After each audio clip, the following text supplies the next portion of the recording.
Hello everyone, welcome to the PIPCAST 3000. I am Caedo Genesis. This is my co-host, Bad Company Sarge. Hello there.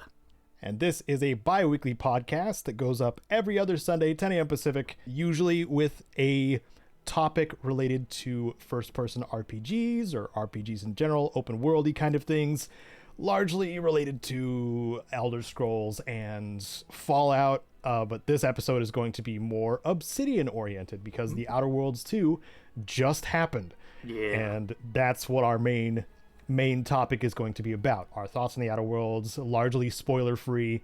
If we do get into spoilers, we'll warn you. But we do have a couple of other newsy things that are more post-apoc oriented before that. And I want to take this moment to thank the patrons, the supporters of this and the main channel, as well as Wasteland Legend Sven. So without further ado, let's get into the comments of the cast from last episode, which was about Obsidian in general, and knowing that they do other things besides Fallout New Vegas. And we got quite a few comments, and more views than usual because I used the secret passphrase New Vegas. Yeah, turns out if you just type New Vegas in all caps at the start of any title, you triple the views. So which comment do you want to grab from last episode, Sarge? Oh man, I like both of them. Do I pick the one about me or the one about actual relevant stuff? I'll be fair and go for the relevant stuff one. Nebula says, it would be great for Fallout Day if they announced something like Fallout 3 or Fallout New Vegas Remake, or maybe Shadow Drop an Anniversary Edition of Fallout 4, with all Creation Club content added like with Legendary Edition. But I have a feeling they'll just confirm the latest leaks and say that Fallout 5 has now been greenlit. So that was the comment they put when the episode first came out, and then a few days later, after Fallout Day actually happened, they said, kind of feel like I've monkey's pawed myself. And we'll be getting into that in the news section. Yeah! Also, a small correction, actually, Nebular, it's not Legendary Edition, it's Anniversary Edition, which was an expansion of the Special Edition. Of Skyrim. Make sure you get that right for the... Man. The 0.001% of Caedos that notice. That is a proper actually answer. Like, I picked up on it when I was reading it, but I was like, absolutely fair. I feel like Legendary Edition may actually have technically been a patch for original Oldrim Skyrim, when they added the ability to legendary your perks and stuff, and the legendary difficulty. Special Edition came out. Yeah. I want to say that's the... No. I have the Anthology. I think the Anthology includes Legendary Edition in my bookshelf. Man, there's a lot of Skyrims out there. There is. I'm glad we've not ended up with another Skyrim this year. It didn't need another update. No. Maybe next year. Next year will be fine. Technically, well, we're going to get into Atomfall first. So, yes. Anyway, B-roll is probably going to be some Outer Worlds 2 gameplay, obviously. Probably see either some early game or... just some like side quest stuff, not trying to spoil too much for those who are, enjoying it as well. One of the things that kind of shadow dropped over the last week was the Atomfall Complete Edition. Yeah. Which is not something I expected to come out the same year as Atomfall, because I'm pretty sure Atomfall came out early this year. Yeah, it was February, I want to say. And in that time, we already had 2 DLCs. The Red Strain we talked about like a couple of Pipcasts ago, I want to say. Yep. Like, that was only a month or 2 ago that came out. And yeah, now they've just got the Complete Edition. Within the course of a year, they've just been like, here's the game, here's all the stuff, hey, we'll throw in a few extra things as well. And I just love that mentality. Especially as Bethesda fans who have been waiting several years for a next mainline Elder Scrolls or Fallout game. And so this is what happens when you have a game with a vision that doesn't blow itself out of proportion. Yeah. And just kind of tries to do its thing well. Yeah. That's what happens. God, that's probably the best way to talk about Atomfall, is that it had a thing. It did that thing. That's it. If you're into that thing, you'll enjoy the game. Otherwise, no worries. There's other games out there. And if anybody listening isn't familiar, Atomfall is like kind of a mashup of like Metro and Stalker in a British setting. Yeah. So there's so many if you Cornish like, pasties. so many Cornish pasties, pastas. Caedo. And some tia. How about we cover the stuff that was added with this complete edition? Because, Okay. I mean, obvious thing first, I mentioned there's the base game and the 2 DLCs, the story expansion of Wicked Isle and the Red Strain, which are like substantial content, which you've played both of them, right? I played the Red Strain a little bit, and then I fell off some because other things were coming out, and also the melee combat was still not tuned to my liking. Well, Caedo. Well, Well, another thing yes. that has been added is, I'm trying to find the specific thing here, is alongside this complete edition, there's also a free update with combat improvements. It doesn't explain what those are. No, though. it doesn't. But it's got a picture of someone being hit in the head with a mace, so I'm hoping that means, it'll be a little bit better melee-wise. There's two big gripes that I had. By the way, guns, they were fine. They're like serviceable, good. Like you can still play this game just fine, just with guns and explosives. But with melee, it had some really weird things that would happen, especially with like the big bulky two-handed weapons. Like the timing would never be the same sometimes.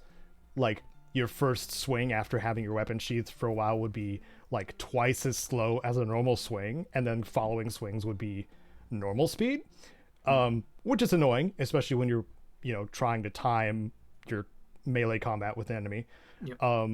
But the other thing was the kick button would only work kind of when it felt like it for staggering the enemy. And in melee, in a game where your mortality is much more something you want to be aware of, you're a little more squishy than most games. You want to get space to fight as much as you can. There's no block button in this game. I don't think there's a dodge button either. Like the kick is like the only thing that you really have for up close and personal.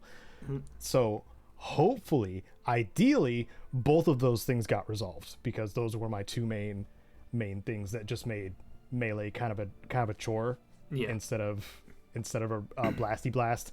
And a lot of the time I would resort to just using a two-hander, like a woodcutter's axe, and just hucking it at someone. I do remember you talking a lot about how throwing melee weapons is the best way to use them. Because that was the easiest way to kill someone and not take a bunch of damage that was unnecessary.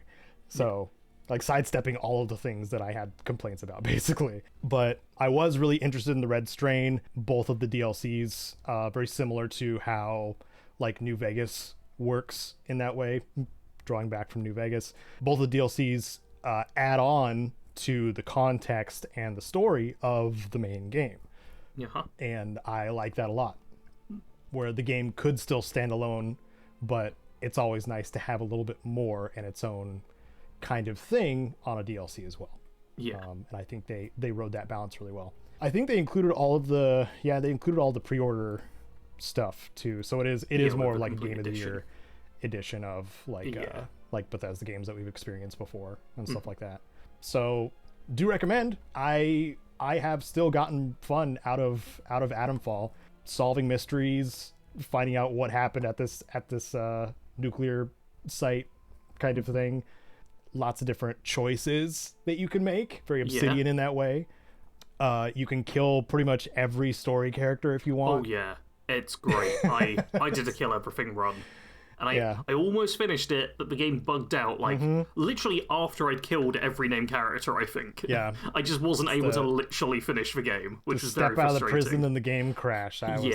I was so sad for that playthrough. I was like, I knew how close you were to the end. I basically had 1, maybe 2 episodes left. I was pretty much done, and the game was just like, nah, we're gonna crash now, no matter what you do, which was a real shame. Accessibility too. Phobia safe mode.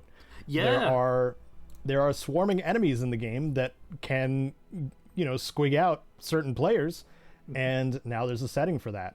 What does it turn them into, Caedo? Cornish pasta. Cornish pasta, yep. Yeah, which is pretty nice. The other thing that this is added with the free update as well, the Phobia safe mode combat improvements. There's also apparently 3 extra weapons added in, like elite weapons, which I assume are just like the unique variants, because most of the weapons in the game had a unique variant, which was also quite nice. Yeah.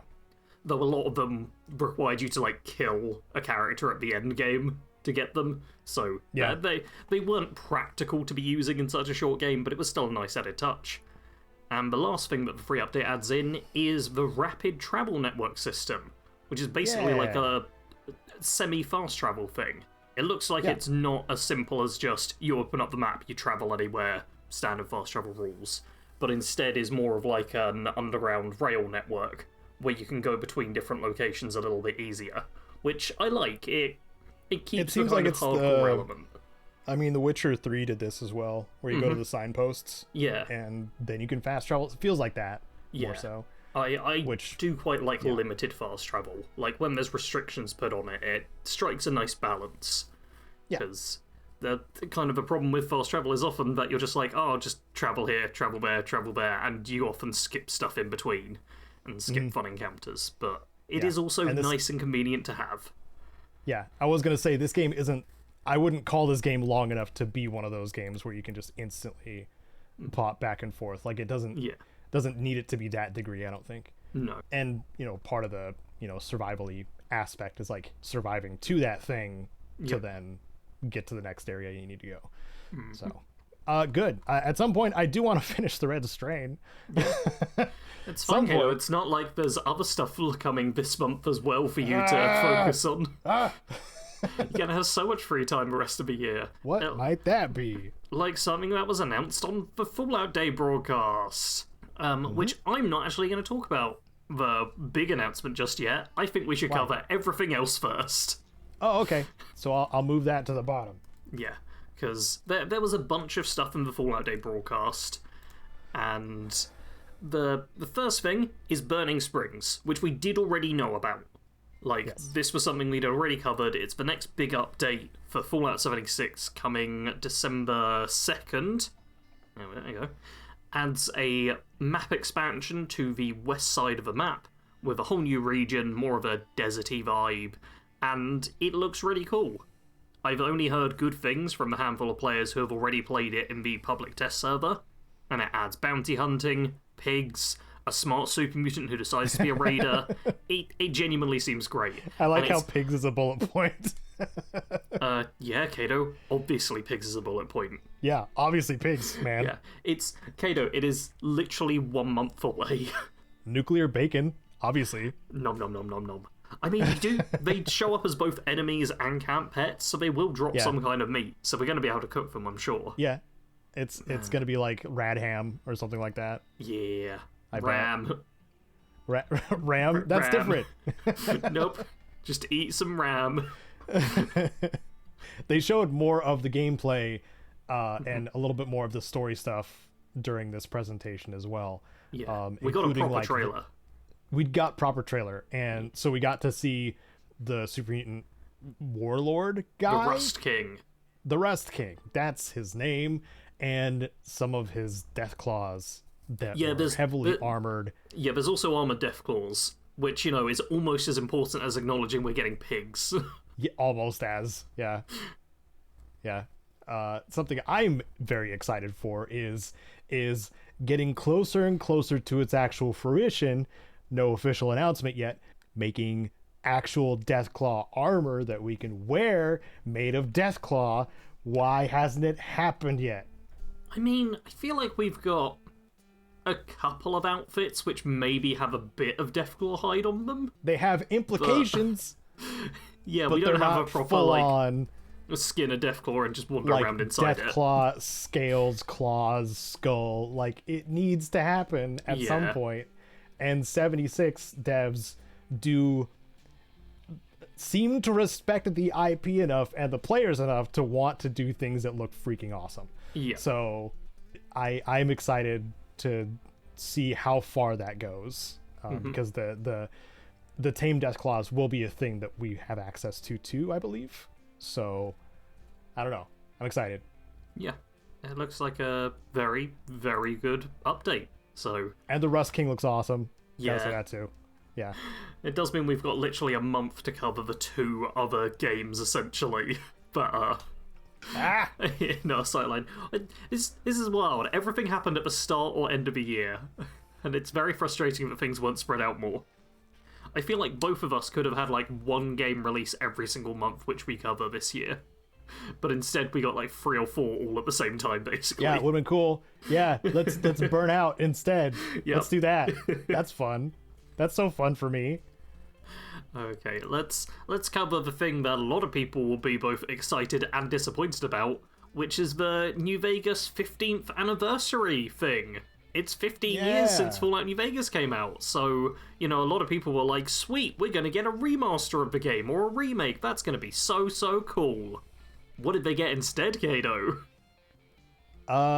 Ultimate Edition in a new box with a Victor statue, and the weird Rorschach test slides that nobody asked for. There's also a Vault Boy pin, a Mojave Express patch, you know, the Mojave Express, the most famous faction from New Vegas, and an NCR Recon patch, which isn't something I recognize from the game, but is at least the NCR. That's a thing. Yeah, quick question. Out of the people, you would say Mojave Express is a faction. I mean, Is that faction just Johnson Nash? There's also a corpse and technically the player character. And Ulysses, kind of. Ulysses is alive. He was a courier. He was a courier, but he wasn't part of the faction, clearly. Maybe it was like a side job. I mean, me even calling them a faction was like a stretch big time anyway. But you can buy New Vegas again with... The Victor statue is the one interesting thing in this. That's the one thing, yeah. Like, there's also a collector's box, which I don't think has anything that interesting in it from what I've heard, but... It's not a lot of interest, and I think it costs like $150 or something ridiculous price-wise. Seems a little much. Yeah. It's... For what it is. It'll probably last a while, the PVC statue, but... You really got to be a Victor fan to get that. Because, like, none of the other stuff is particularly interesting in this. Yeah. Like, even if you're a big merch collector and stuff, this... Even if you're like a cosplayer, too. Like, there's nothing not in there to really help. much there to add to your repertoire. Yeah, man, I feel like they could have done this so much better. Like, I'm not even someone who is interested in buying merch and stuff. But what if they did like a flag for each of the different factions, and that was something included? That is something I could see New Vegas fans actually being like, "Oh, that's kind of cool." That was already something they did. Oh, okay. Too.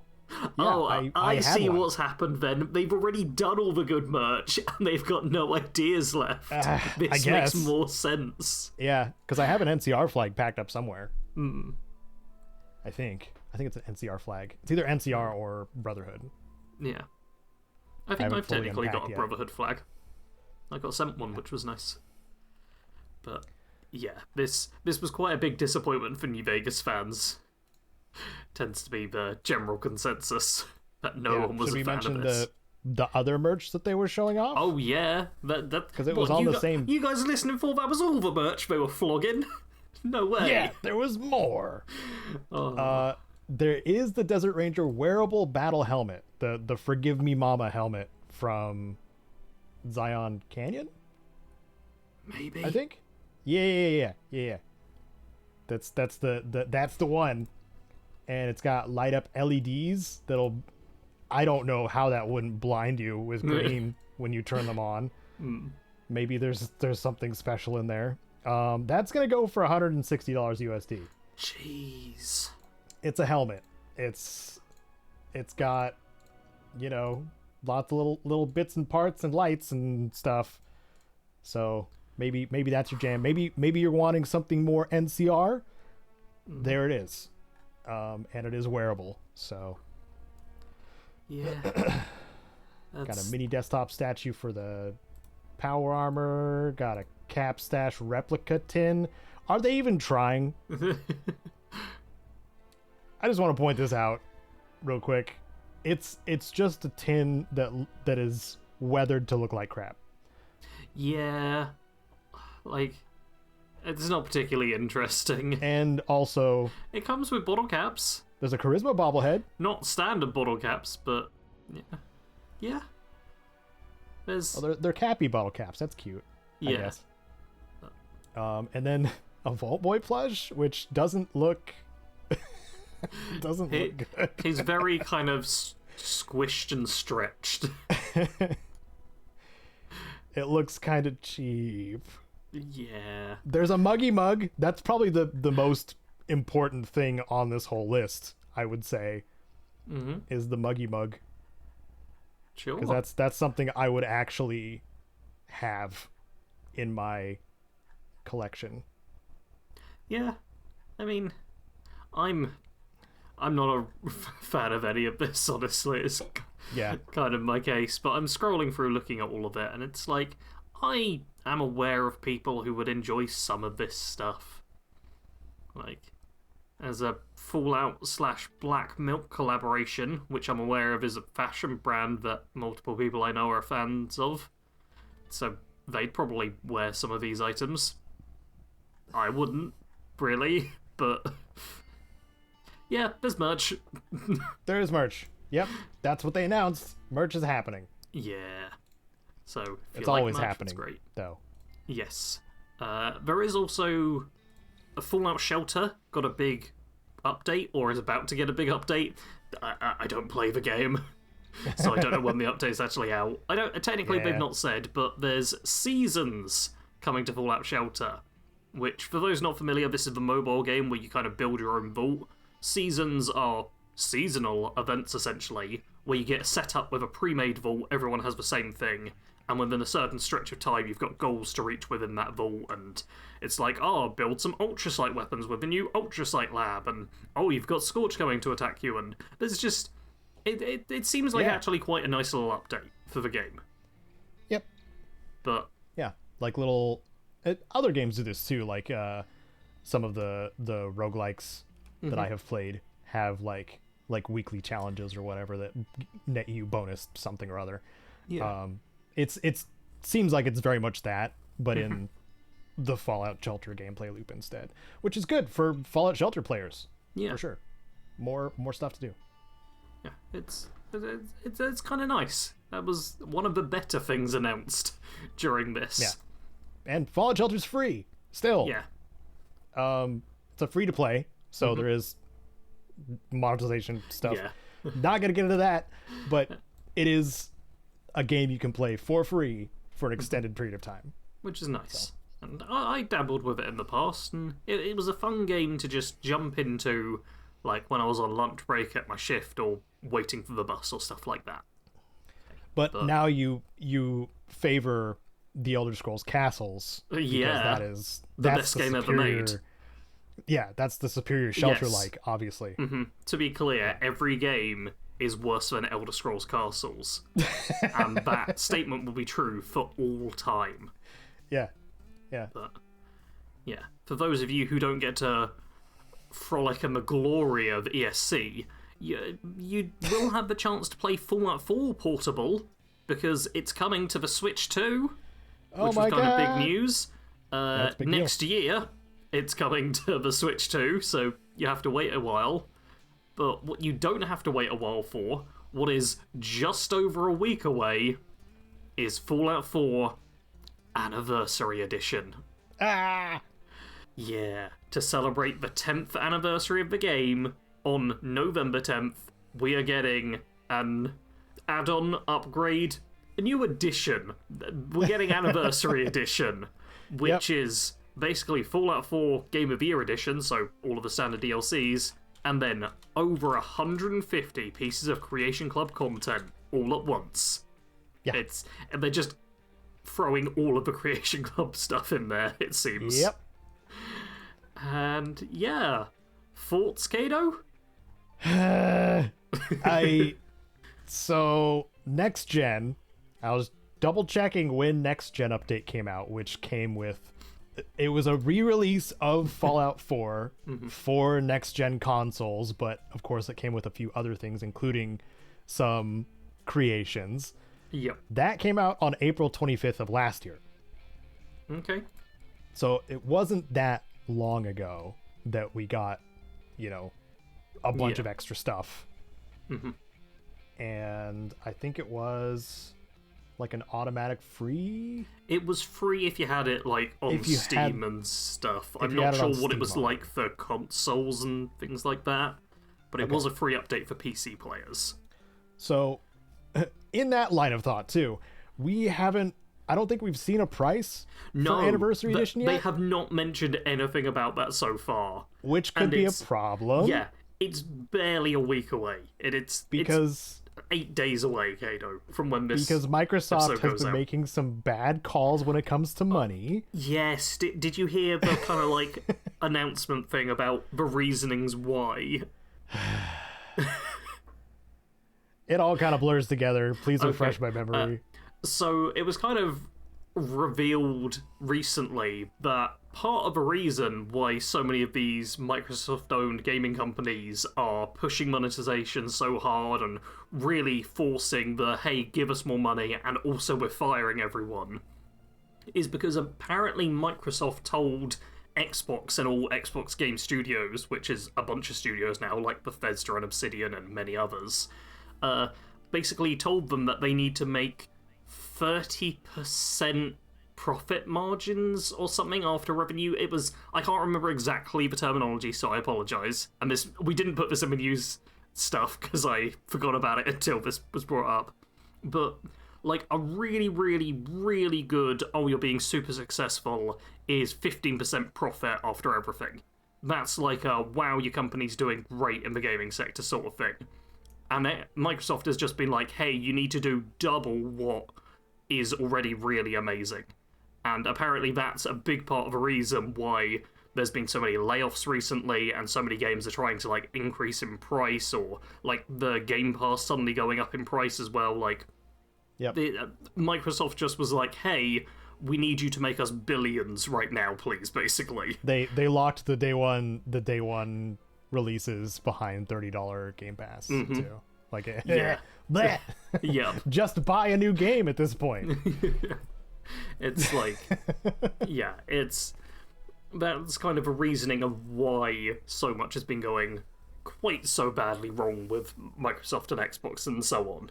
And it's like, the people at the top then, honestly, what they should have done is just been like, no, that's impossible, and allow it to fail. But instead they've tried to accommodate that somewhat, and have just got so many bad things going on because of that, and it's still not going to be possible. Just flat out. They're not going to reach the goal that was set to them, and things have gone terribly. Yeah. But all that said, Fallout 4 Anniversary Edition is almost certainly a paid upgrade. Yeah. How much it's going to be, though, like, they're not sharing that because I think they want the least amount of blowback possible if it's going to be like $30 or something like that. Yeah. See, in my brain, I'm like, I can afford to pay a tenner for it. That's fair enough. Yeah, I would do 10 to 20 for upgrade.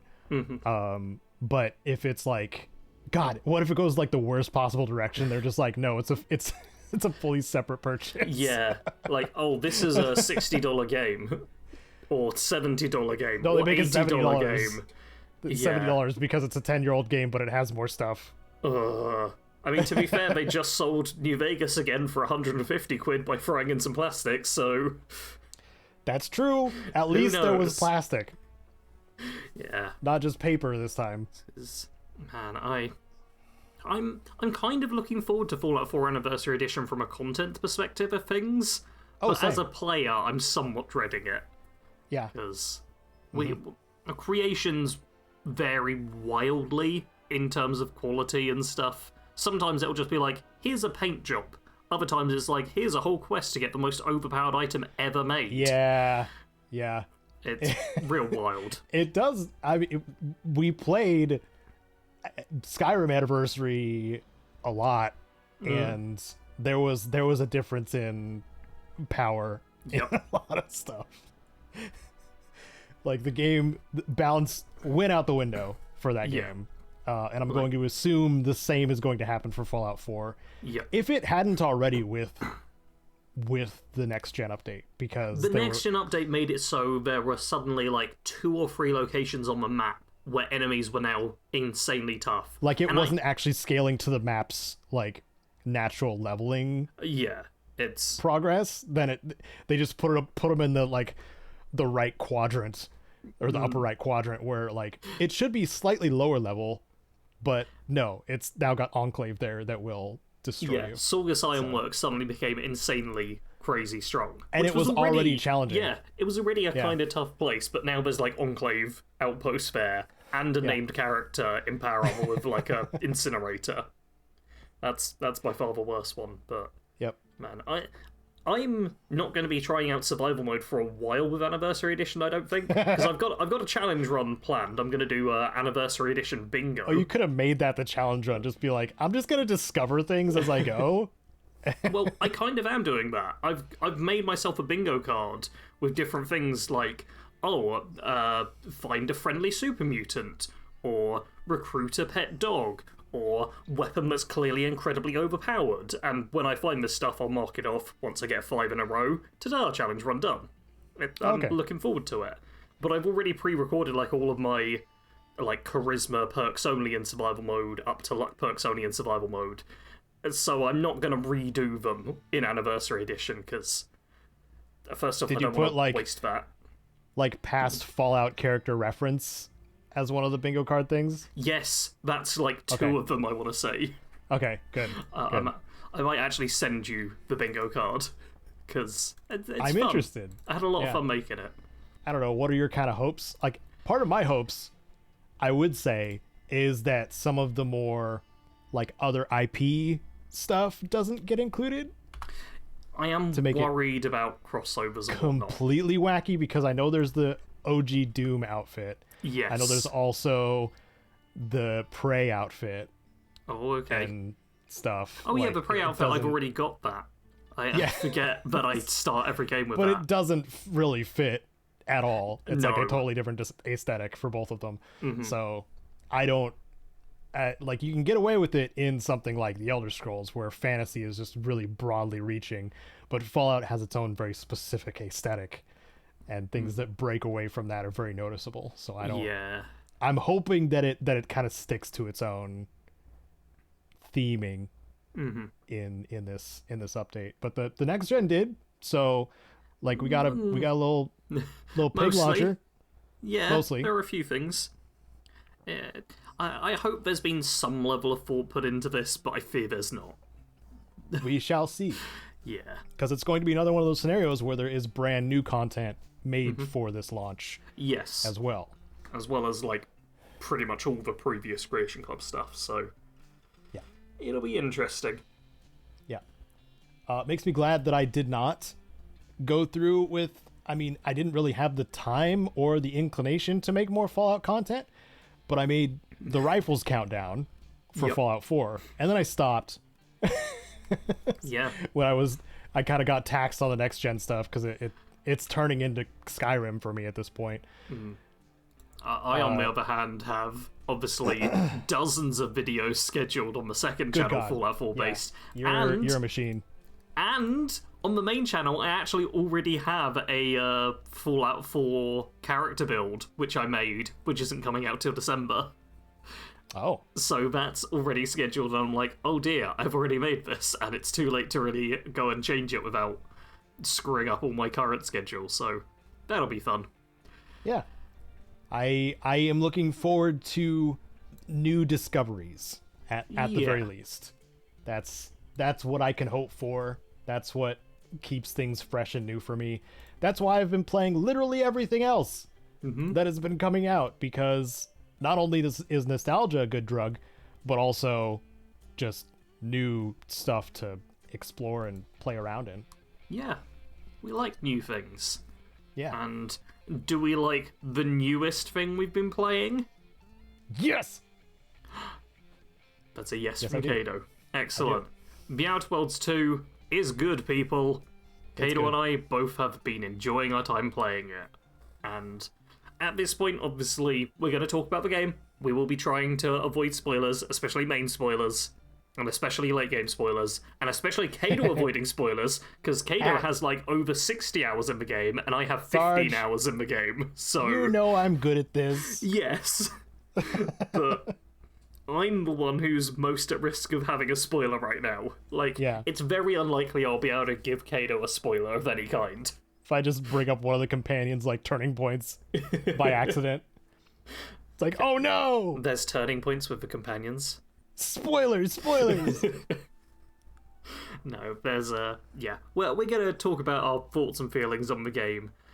And the shorthand of it is, it's a lot of fun. Yeah, I agree. It was challenging for me to come up with some good tips and tricks that weren't, fairly well explained or shown in the game. Yeah. I mean... Because some of the stuff, like, one of the gadgets that are pretty crucial for mobility is, like, not far from where you start in the first zone. Oh yeah, I stumbled across it very quickly. I actually went the long way around. I tend to go in reverse. I don't know what made me do this for the rest of my life, but whenever I enter a new area, I tend to go whatever's behind me first. So I was just fighting Crabbles the first little bit and what you'll do. Getting destroyed. Mm-hmm. Oh, on that note, I really enjoy kind of like the difficulty. What difficulty setting are you playing on? I'm playing on normal for this playthrough. Okay, I'm playing on normal as well, and I've only died once, but in a lot of combats it's felt like there's a chance for me to die. Like, I've never felt like, oh yeah, this is just super easy, I just boff, nothing to worry about. Like, I do have to keep my wits about me, and that's even just on normal difficulty, and there's 2 difficulties above that. Yeah. So, like, I very much appreciate that this game isn't, like, easy. There is, like, a story mode difficulty, which is easier, which I hope is very easy. But the fact that combat is a bit challenging, and you have to think about it, and, like, while there is a fair bit of ammo laying around the place, like, you have to be somewhat conscious of what you're going to do with your ammo if you're using a lot of it. Like, they really hit a nice sweet spot in terms of challenge, I think, for specifically an RPG like this, where they're not trying to make it like a Souls-like or anything ridiculous and have people just rage quit because it's too hard, but they are making it so it's difficult. Mm-hmm. Before we start, like, verbally vomiting all of our favorite things about this game, let's do elevator pitch. Can you do an elevator pitch on The Outer Worlds 2? Did you enjoy The Outer Worlds but think that the first game had problems? We've fixed them! Play The Outer Worlds 2! Also, premise? Can you do a premise one, too? You mean like a story startup sort of premise thing? Yeah. Like, okay. I mean, the problem is the game starts with an opening which is better than anything I'll be able to do here. You are an Earth Directorate agent, here to save the people of the universe and stuff. Things will get... No, I can't do it. I'm just playing in my head the first cinematic intro which pops up. Give it a go yourself, Caedo. See if you can do anything with it. Okay, you need to find a MacGuffin. And then save the galaxy. Mm-hmm. Yeah, you are literally on a MacGuffin hunt at the start of the game. It's like Fallout. The one sort of complaint I had from a friend I was chatting to last night who's also been playing the game is that it doesn't feel like as focused and clear at the start. Like, I can't remember exactly what his words were, but it is a bit kind of, it just throws you in and expects you to kind of play and then figure things out as you're going and understand what the game's about. Whereas I think the first game was a bit more expository at the beginning and was like, here's the Halcyon system, here's all of this stuff, oh, you've been frozen, we're going to defrost you and then send you down, and Phineas is going to tell you what to do and stuff. Whereas this game, partly because you're supposed to be the guy in charge to some degree, you do get some exposition, but it much more expects you to pick things up on your own, I found. Yeah, I think it's just the volume of factions and important characters to keep track of. Mm. Because it's a lot fewer in the first game. Yeah. At the start. I mean, in the first game, it's Phineas until you make it to town. There's like Phineas, one person. Your supposed contact that you land on. No. Phineas is the scientist. Yeah, Captain Phineas Alex is the scientist. Hawthorne is who you land on. But he fakes you out by telling you got to meet your contact and you land on him. Yep. Which is hilarious. And then you get a free ship out of the deal, and then you go into town to solve their situations, and it's a Good Springs situation where it's just like really two sub factions that you get to decide for. Yeah. Whereas this game, I mean, the starting mission is basically a set piece, I'll say that, and then it kind of goes in a different direction afterwards, and your mission then becomes figuring out what's gone wrong, tracking things down, and it's a lot more open-ended than the more specific goal of the first game, which is you need to get the ship up and running. Cool, you've got the ship up and running. Now here's how we're going to save the entire colony. You're doing more almost selfish objectives in this game at the start, where you've got your own drive and your own thing you want to do, and your actual orders you've got from command are very vague at this point. And then it's not until you start pursuing the game further and interacting with the factions that then you get more of the "will you be our savior" sort of narrative. Yeah, I think that's a fairly good good start to explaining what's going on, because again, like I'm far into my first playthrough, so I have a lot more knowledge that I gotta keep in here. I gotta keep my little brain. Yep. I mean, it's probably worth noting as well that this is a very long game. Like, how many hours did you say you had on the game, Caedo? I have about 65-ish hours on the game, and I just hit like the final stretch. Yeah. So I haven't finished the game. I just hit the final stretch. Yeah. There are parts of the game where I'm just like, oh, this is just a small side thing, and it's not true at all. It's a pleasant surprise to say. Like, I'm not exhausted by it or anything like that. The only thing that does annoy me a little bit is the amount of traveling back and forth to your ship that you have to do. Okay. Because some of the quests make you jump around a lot between that locations. Makes sense. See, I've not had to do that too much because I'm about, let's say I hit about 10 hours into the game on my first playthrough before I actually travelled somewhere entirely new. Yeah. Like, just clearing the first kind of proper place you go to took me a long time. Like, there is so much to do, so many people to talk to, so many little side quests and tasks and followers you get to interact with and hear about everything that's going on with them. There's a lot in this game, which it's definitely bigger than the first Outer Worlds. Oh yeah, for sure. I do also want to mention, do you remember watching the Secret Level episode of the Outer Worlds? Because I've not seen Secret Level. I've not seen any of them. So. Oh my god. Okay, it's on Amazon Prime.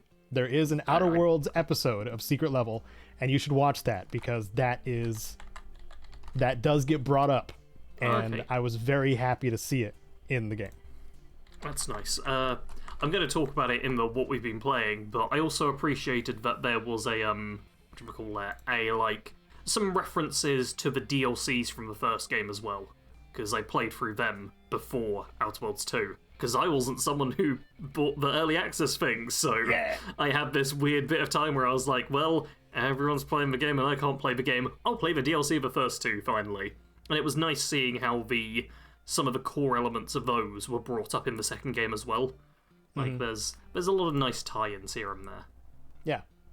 Oh yeah, I've just done a quick check on howlongtobeat.com as well, and the Outer Worlds Spacer's Choice Edition, a completionist playthrough, comes in at 59.5 hours. Oh wow. Yeah. So I haven't even come close to completionist playthrough in this game. Yeah, that is the full everything included kind of edition of the game of the first game. Is wow. Yeah, Not that long. Dang. Which, makes sense. Like, I've got a 14-part Let's Play challenge run thing of the first game where I was like, yeah, I did side stuff and everything as well. This was a standard playthrough. Whereas this one, it's going to be like, yeah, it'll be like 50 episodes, I'm sure. It's such a big game. And there's so many hidden details and stuff. It's wild. Yeah. There is a fun, pleasant, I would say, difference between the beginning of the first game and the beginning of the second game. The first zone you get to freely run around in. Mm-hmm. Paradise Island is in the Outer Worlds too. It's part of the planet of Eden, or moon of Eden. It's a moon, I think. Oh, it could be. It seems very planet-like. It's very planet-like, but some moons are like cool and stuff. So it's like, I'm the cool moon. I have life and oxygen. Woo. What? Yeah. Some moons are cool. Anyway, the first game had oh my god, what is the name of the place? Edgewater? Edgewater, the yes. town. Edgewater's the town. Oh, you want the planet as well? Caedo. Come on, it's a place. We don't need to know names of it. It's in the past. Emerald Vale. There we go. Okay. Emerald Vale, Edgewater. The difference, there's a big key difference in the art style between these two locations, and you can see it immediately. I'm a bit of a stickler about this because Edgewater itself, with that chromatic aberration filter that the game defaulted to originally, makes it not look great, or not look as appealing. It's like looking at a 3D movie without the glasses on. I don't like that aesthetic at all. It's fair. But unfortunately, that was the aesthetic they kind of tried to drive towards, because that's the part of the aesthetic of all the advertisements for like the corporations and stuff like that. Like their signs always have that like color bleed effect. I've used enough descriptors for you to understand, I think, what I'm talking about, listeners.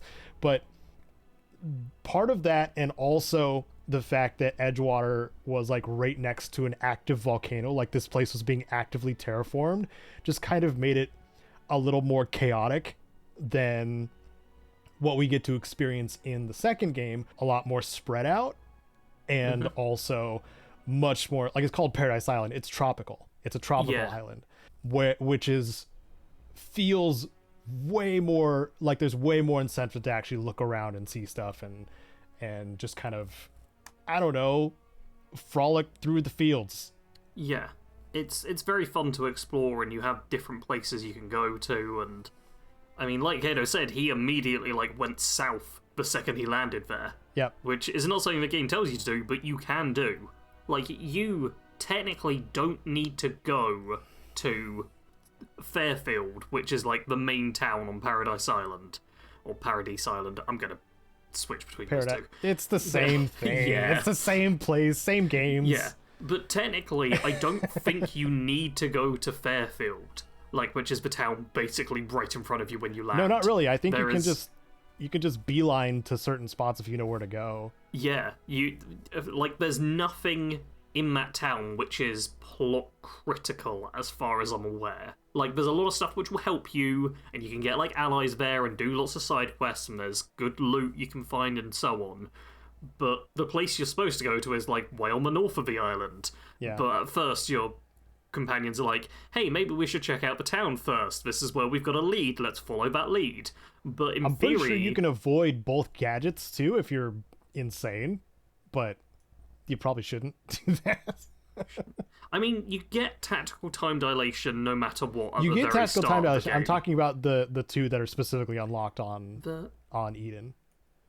I'm not sure how you'd avoid the goo spray, as I'm going to call it. Not you get the goo spray you get on the ship. I'm talking about on the island itself. You get two gadgets. Man, I know I unlocked at least one more gadget, but I can't remember what it was. Oh, Can we say what they are, or is that too spoilery? I feel like that's a bit of a spoiler. We've already talked about the first two, which are guaranteed gets. I feel like we leave those two. Especially because I feel like I've only picked up 3 gadgets in total. Yeah. Like, well, you already alluded to what it is, too. It's the one that's right next to the landing pad, so... Okay, Passive? fine. No, I have got the one you're on about, yes. Okay. Yeah, okay. Sorry, I was thinking, there's a couple of passive gadgets you can get, which unlock different abilities for you, which you don't need to use your gadget meter for. Yes. And then there's also other gadgets, like tactical time dilation, where you have a little meter that drains as you use them. Yeah, they use your energy. Yeah. So, yeah, that's where I was getting confused there. Okay. I've never enjoyed science as a skill this much in any other game. I would like to mention as well. Yeah. They seem to have, I don't know if they've entirely done away, but somewhat done away with science weapons and put it more into the gadget side of the things with that. There is science set. equipment. It's just way, way better hidden and rare. Okie doke. Yeah. And the gadgets themselves are considered science items. Then it's very cool, the abilities and stuff it gives you as well. Yes. And okay, before I was going to say let's talk about combat, I actually want to talk about a minor complaint I kind of have, which is probably mostly on me, which is graphics / performance. Because the game definitely can look good, but I personally am struggling to hit the sweet spot between performance and visuals. And I think this is...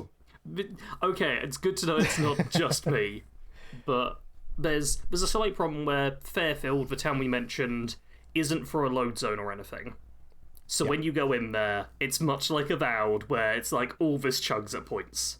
Not to the degree of Avowed, thankfully. It's not completely game breaking or anything. It does have some struggles, like when you're in the central area of Fairfield. Mm-hmm. Yeah, I've definitely noticed points where it's like, oh yeah, my frames are dropping because there's lots of people and NPCs around and everything's loaded in all at once. But I've not been able to figure out what graphic settings I should have. Like earlier today I went through and changed a bunch of them and was like, cool, everything looks basically the same when I put it on low and on high. I can barely tell the difference. And that's, a lot of it is on me, but the game could probably do with a little more optimizing and stuff, which is honestly always the case with PC games. Man, I'll be that guy. Different. Hey, Obsidian, optimize your stuff. There we go. Do it. Yeah. I want to play your game at 60 at least. Mm-hmm. I have a 3090. It really should not struggle and only hit 50 on a good day. Yeah, like my frame rate's a bit all over the place. On medium settings. God, I'm gonna change my settings a lot. I'm actually checking my system now because somewhere it will tell me. Yeah, I have a graphics card, a 4070 graphics card. That's what it is, and an AMD Ryzen 9 3900X 12-core processor. That's another thing. I don't understand all this stuff I'm saying, but I've got a pretty decent PC overall. I think my PC is a little bit more upgraded than Caedo's. Yes. But both of us are experiencing, like, some issues here and there. Mm-hmm. So, yeah, we could do with the game being better optimized. And there's a lot of ways to do that, I'm sure. And someone in the comments probably will be able to tell us more in depth about that, because neither of us are huge computer nerds. Or cue mods fix your game from Jared across the ether. Yep. But yeah, that's probably my biggest complaint overall, is I wish the game ran a bit better. Because I like this game, and I want to play a lot of it, but when I'm occasionally distracted by lowering frame rates or glitchy graphics here and there, I'm like, oh, I don't like that. Yep. But, yeah. I ran into some technical issues when I was trying to record any of the game with Action. Like, Action just does not like these games anymore. I don't know what the deal is. I had feel to like switch this is to the fourth or Shadowplay. fifth game in a row where you've been like, Action didn't like it. No, it's not. It's not just that it didn't like it. It's that it hard crashed both Action and the game. Like, it's never been that bad. Yeah. but this was also a situation where, for whatever reason, borderless window just it's not great. So I had to play in full screen as well to get better frame rates. You know what's weird is I was playing in, I'm guessing borderless window. I think it's called like windowless full screen or something. Was the mode I was in? Borderless full screen or borderless window. Full screen. Yeah, I was playing in that mode. Then I was like, oh, I'll switch to full screen while I was doing the graphic changes, and I feel like it's got worse for me. Oh wow! And I'm worried that might be part of it. So yeah, isn't it fun having a computer where you have to mess around with graphic settings? It sure is, Sarge. Man, I could have just whipped out my PS5 and probably had none of these issues. Yeah. But then recording would have been a pain. So yes. Yeah, and I've not experienced any crashes at all in my 15 hours of playtime.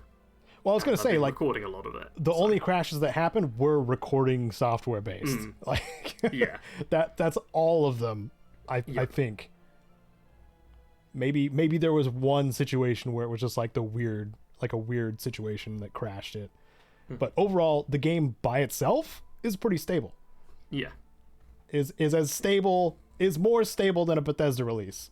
Yes. So that's saying something, I suppose. Yeah. I'll get one more gripe out of the way. Oh, okay. One more gripe. One more negative before we start gushing about the game. Yep. I found there were too many empty spaces. The game was set up for some kind of vehicle or mount because there's roads to everything too. Mm-hmm. But that just didn't come to fruition. So there's big chunks of forest floor that just have nothing going on.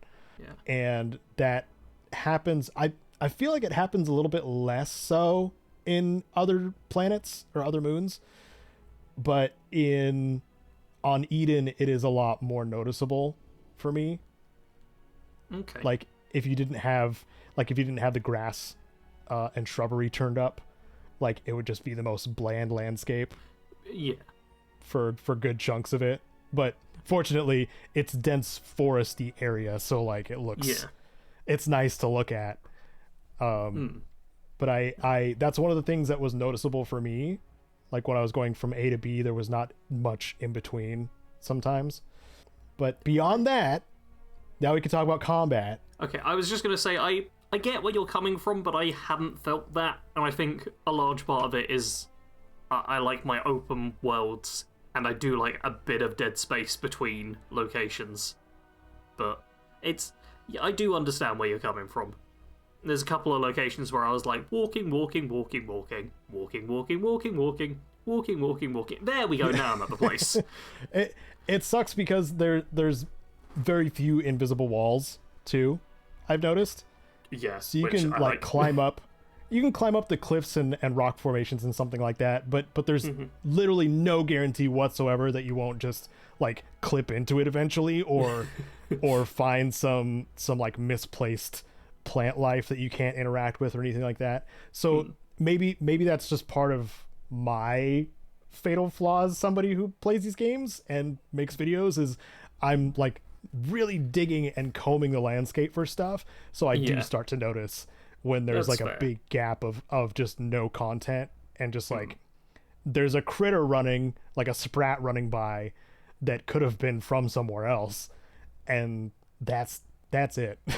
Yeah. So I don't know, sprats are the rodents, the invasive rodents of the game. Yeah, I think tie in with the fact that I'm assuming you're playing a melee build as well. Yep. Yeah. How'd you know? How'd you know, Sarge? It was a wild guess. And Caedo, I mean, I've already put a video out of what my build is and stuff, but I'm obviously playing a ranged gun build. And I find the open spaces are more useful if you're a long range gun build, because then you can kind of be in the middle of nowhere and shoot at enemies who are further away a bit easier. So I think that compounds it a little bit for you as well. Yeah. Where it's there's no advantage to you having this empty space to keep away from enemies at. So even when there is just a chance for it to be used, not for your playstyle at all. Well, yeah, before I knew how many grenades we actually get to play around with. God, so many. There's so many. And I keep forgetting they exist because I've just played the first Outer Worlds where grenades are not a thing. Yeah, they really went ham on the grenades. Like, explosives is a viable skill. Yeah. For sure. Anyway, talk about guns, Sarge. How do you like the guns? They're so good. Yeah? It is, yes. How many of the guns have you played around with, Caedo? Have you actually tested them, or have you stuck very much to melee?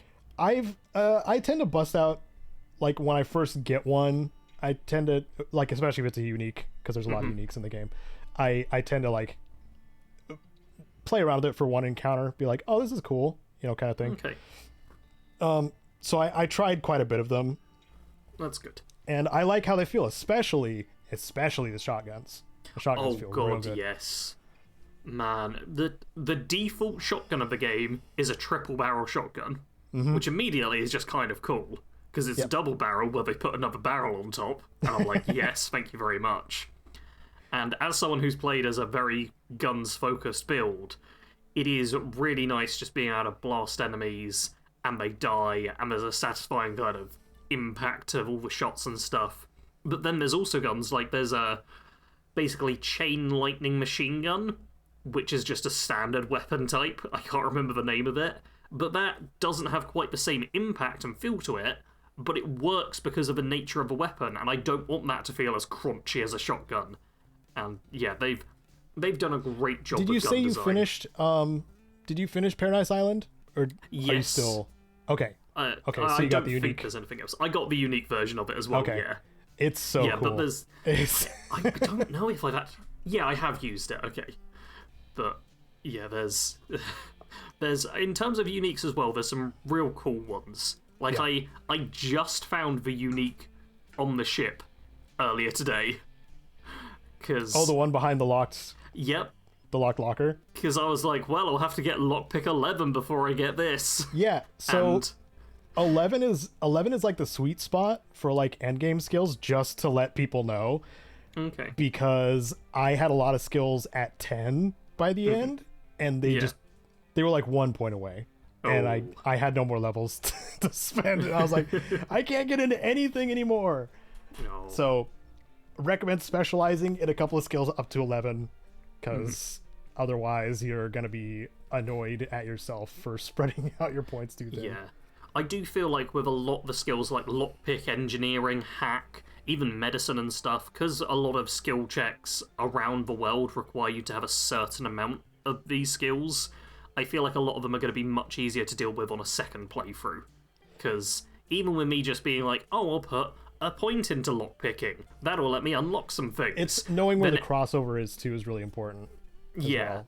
But then I was exploring the island and it was like, you need lockpick 2, you need lockpick 3, and I was like, I can open nothing. Yeah. Cool. Like, I saw that you took the brawny trait. My melee playthrough. run. A big reason of that was because of doors. Yeah. There are jammed doors that have it. Like I was saying, there's a crossover check. You can have brawny or you can have engineering. Yeah. But you don't have to have both. You can just have one of the brawny just rips the door open. You don't even need a skill check. So like you can save those points you would have spent on engineering to like put into lockpicking instead, which has crossover with explosives. So like, yes, because quite often you can blow up locks rather than pick them, which I love. It's so good. Oh my god, a game finally utilizes explosives to open doors. And being strong, like it gives you those are like the three main ways to open, well technically 4 with like hacking as well. I should say sometimes a first person game, because there have been a lot of tactical RPGs or computer RPGs that did do that, but it hasn't really been utilized in a first person perspective as much, annoyingly so. Because it's I think Brawn was a Wasteland 2 skill where you could literally just kick a door down. Like that was part of your thing. Yeah.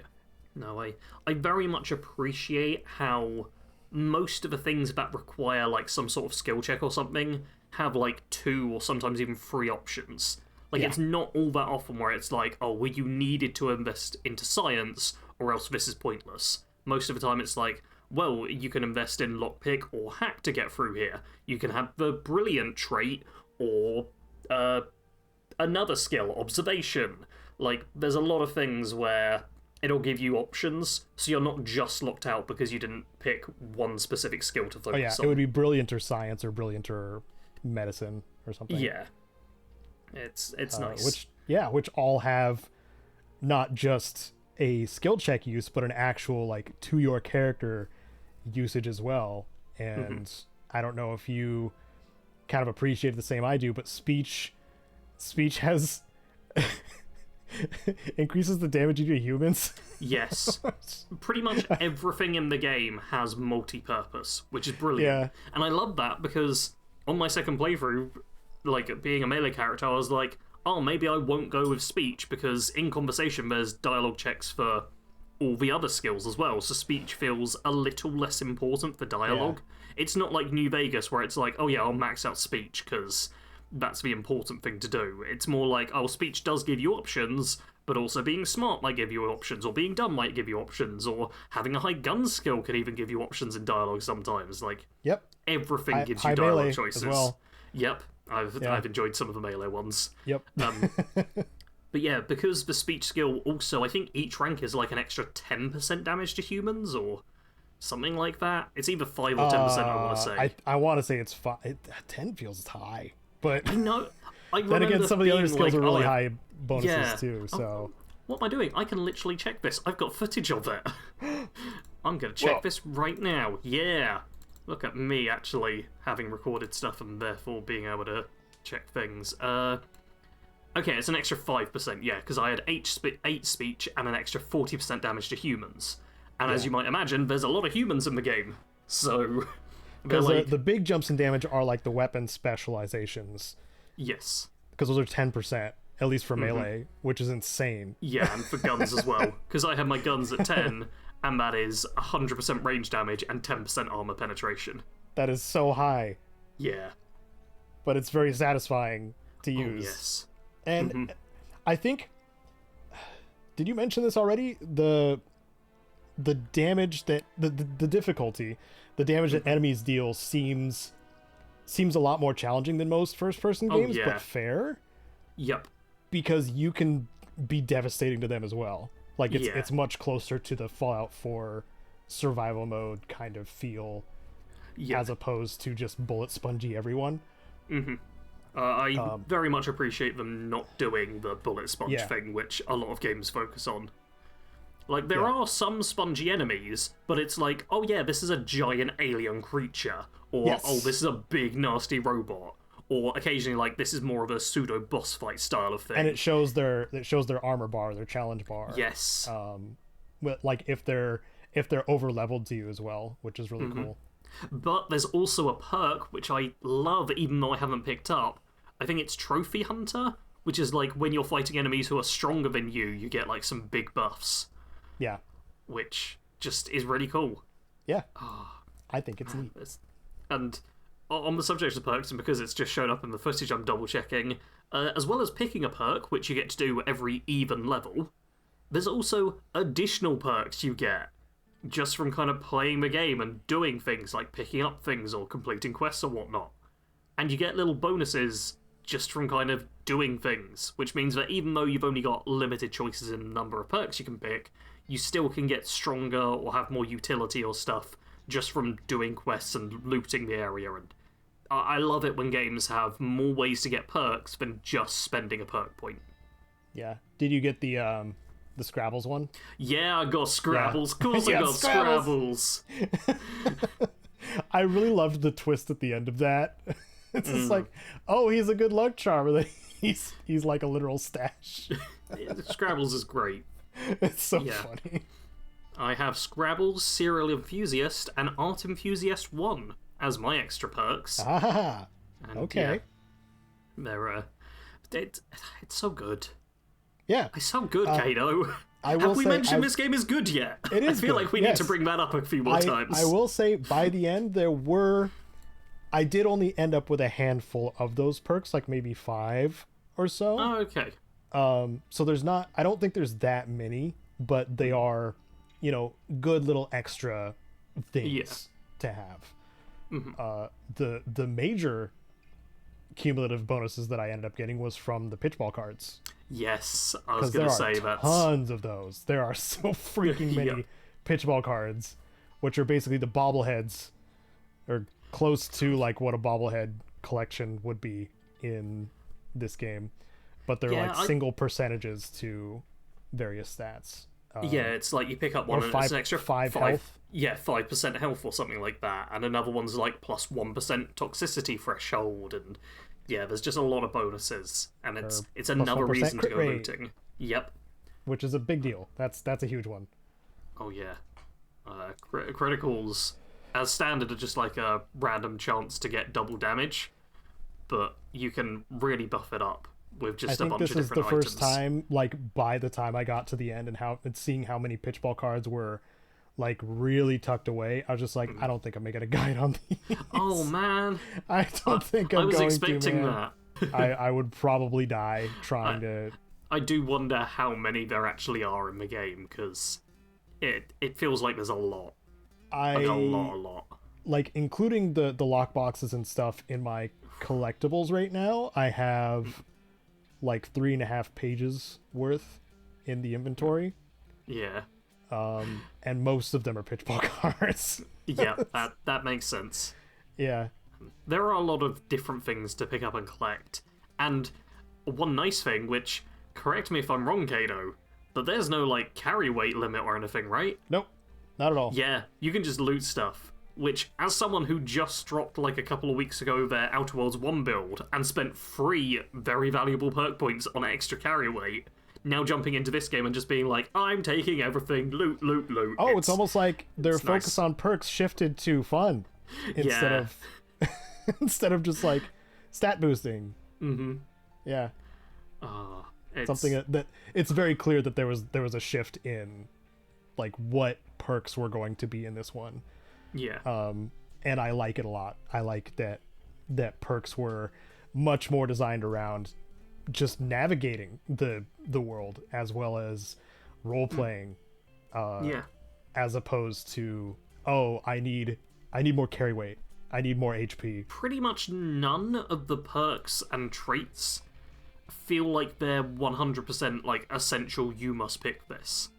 Like, I even went with quite combat heavy perks, but scrolling down and looking at the rest of the gun perks, I would be able to pick them all up and still have like half a dozen or so perk points spare by the time I reach max level. Yeah.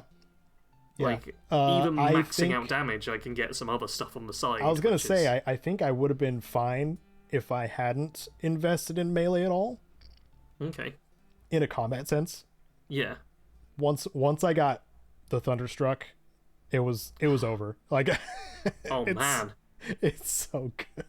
Man, I know where that is, and I was going to make a beeline for it in the challenge run. It's really good, dude.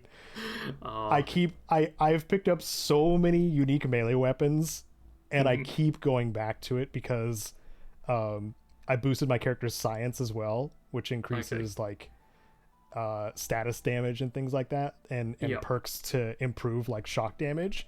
It becomes insane as a weapon. Oh man. Well, yeah. So do recommend. There are some fun, goofy other melee weapons for sure. Oh yeah, I'll be trying out plenty of stuff. And I'm not sure if I can use science on my secondary character. I can also confirm that N-Ray in melee doesn't instantly kill you anymore. Hey, that's nice. I can't use science on my second character because I picked the dumb trait. You picked dumb? Yeah. Because at the start of the game, you can pick one positive trait, or you can pick 2 positive traits and a negative trait. And you know what? I'm going to have a slight complaint again. I don't appreciate that there's only a trio of negative traits. Yeah, I felt a bit let down as well. Yeah, there's 3 to pick from, and dumb is generally the best option. Because it locks 5 of your skills so you can't increase them. But also, there's like not an infinite number of skill points or something. So, locking 5 skills isn't the worst thing in the world, because you want to focus more on raising the skills you do have, I'd say. Yeah. So like, it's better. I think dumb is probably the better choice, to be honest, because you want to incentivize not spreading out those points too much. After getting to the point that I did, I did spread out my points too much, even though I was being very deliberate in my build, Yeah. because there were some things I just wanted to get into. There were some locked places that I wanted to open to see what was inside, and usually it was just generic loot. Yeah. So, you know. But I wanted to know. Mm-hmm. But it's a case of there's 12 total skills, and locking 5 of them still means you've got 7 to focus on, which... Yeah.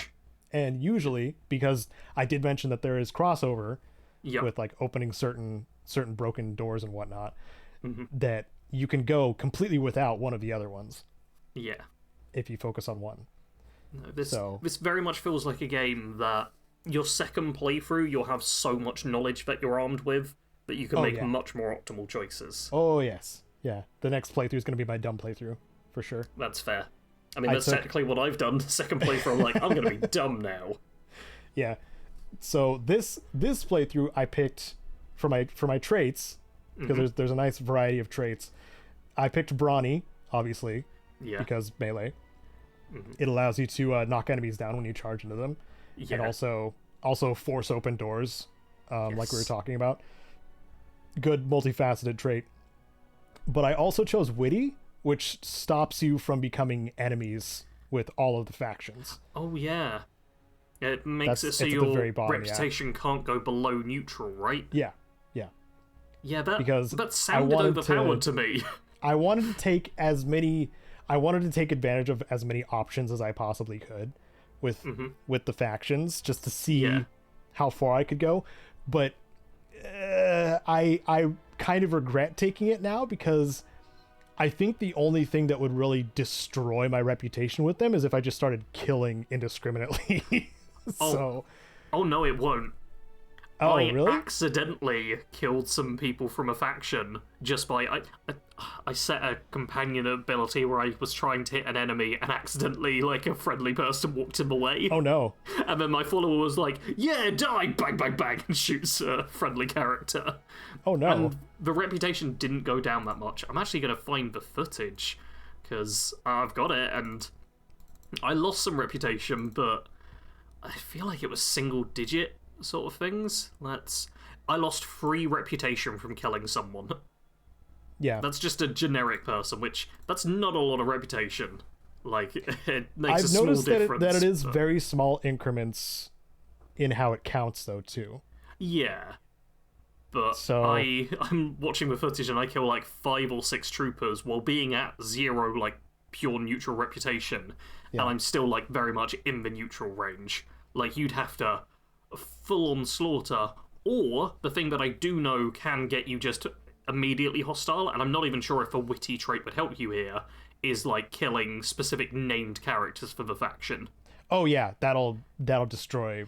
Like, if you kill a crucial story character, they will just go after you. Cool. Yeah, I figured that would be the same without witty anyway. I am curious about how good the benefits are for being, like, positive with a faction, though.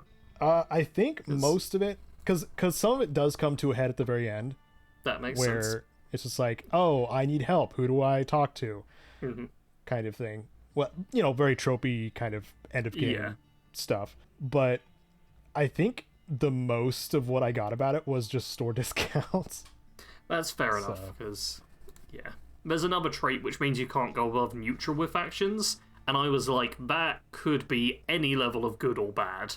Oh, yeah. And it'd be...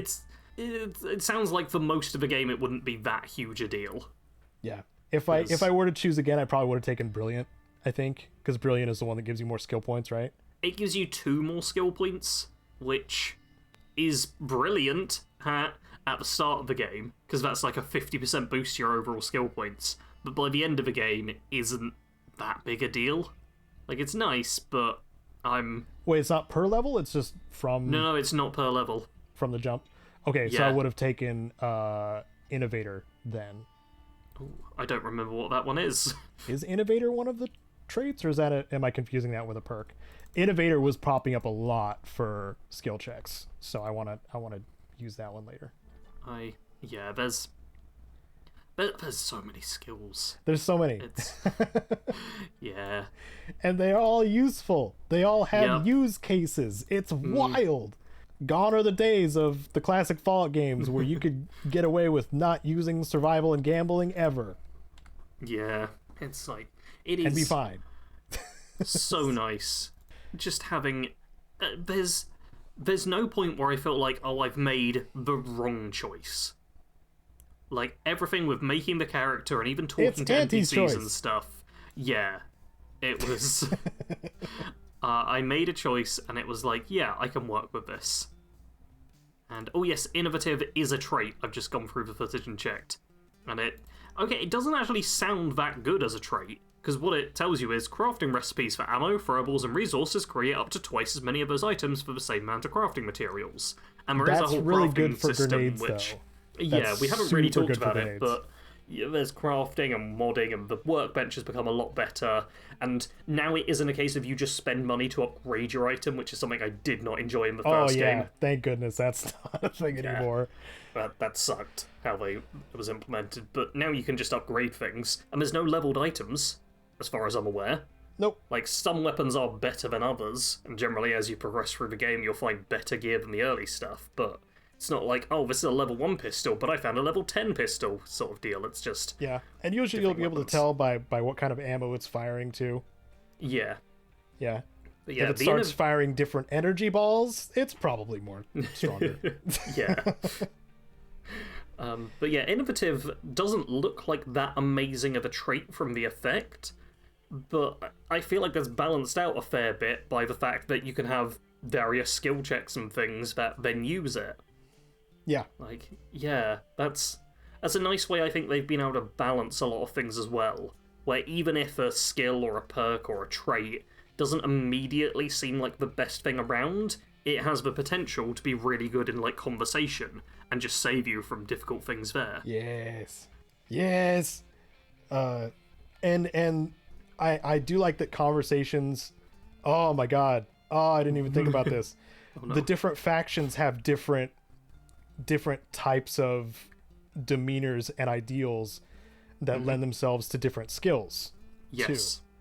Too. Like the Order of the Ascension is all math nerds. So if you are a highly intelligent playable character and are like high in like science or have brilliant or whatever, like you're gonna get further in those conversations than you would, say, if you were specializing in, I don't know, weaponry or just general speech and stuff like that, which is cool. That's like really cool. Whereas the speech side of things would probably be better when you're dealing with Auntie's Choice stuff, because they're all about marketing and Auntie's Choice as well. I've occasionally been like, oh, I'll pick the mean conversation option where I'm a bit more selfish and stuff, and people are like, that's a brilliant idea, and they just love being self-centered and whatnot. Yeah. But then with Protectorate people, if they're like loyal to the cause and stuff, you've got to go with the more community-focused stuff and be like, this is for the greater good or whatever, and then they're on board. Whereas often if you try and be like, oh, this would be the best thing for you, they're like, no, that's not what I want to focus on. No, hold on. I'm not supposed to think for myself, please, thank you. It's... Yeah. I do think they've done a great job with the factions. I've not interacted a huge amount, because obviously I'm only a bit through the game, and I am very much hoping, and don't do any spoiler stuff here, Caedo. I won't. Just, okay. I'm very much hoping that every faction has both good and bad elements, and isn't like, this is the good guy, this is the bad guy. I don't want it to be like New Vegas in the way of like, oh yeah, Caesar's Legion is clearly the bad guy faction. Like, they have a couple of redeeming points, but they're evil. And like, then you have the other factions where are like, oh, this is more good, but they've got a couple of bad points. I want all of the major factions in this game to be morally grey. And so far it seems like that's probably the case. The weird thing I noticed early on is Auntie's Choice, the big corporation who has invaded and stuff, are kind of put more positively when you first start encountering them, which I was surprised by. Yes.